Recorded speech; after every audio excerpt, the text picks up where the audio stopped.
Hello, Queenpins. How are y'all doing today? Good, Good. Trey. How are you? I'm good. I'm good. I'm so excited to chat with you about this film because I felt like I knew what it was going in, but it was also kind of heartfelt. I really wasn't expecting to feel a lot of emotions while watching this film, but I really, really enjoyed it. And Kristen, I want to start with you first. What drew you to this film in particular? Because we've kind of seen the, I guess, scam type films. Hustlers are kind of in this vein too.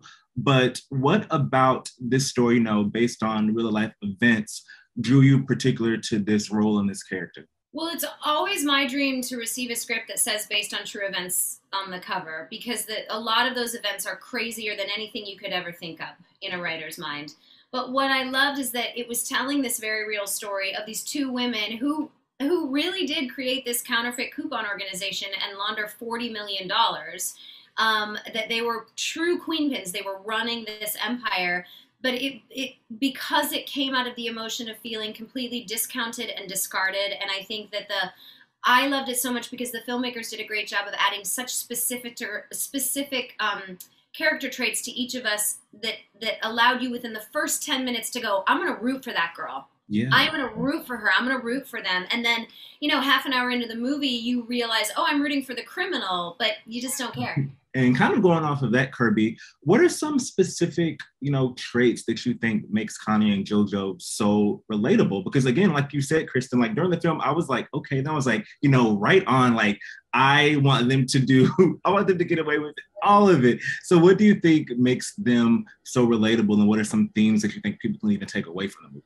I think what makes them relatable is they are two people who have been overlooked. They've been people who have been cast aside and underestimated. I think a lot of people in this world can relate to that feeling. And I think a lot of people can relate to the feeling of knowing that there is more out there and realizing that it's kind of on you to go out and get it. And I also think what's really beautiful about their friendship is obviously, I hope that people have really beautiful friends and friendships where they feel trust and they feel supported. But I think what kind of it goes beyond in this is that they've almost become the family that each other have chosen.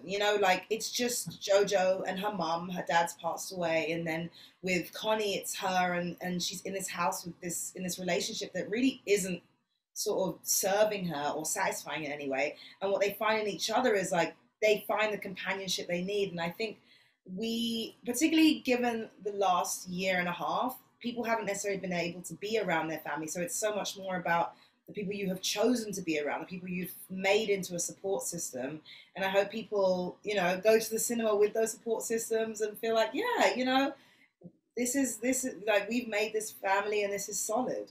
Well, thank you both so much for chatting with me, and I cannot wait for everyone to see this film. Thank you so much. Thank you, Thanks, Trey. Trey.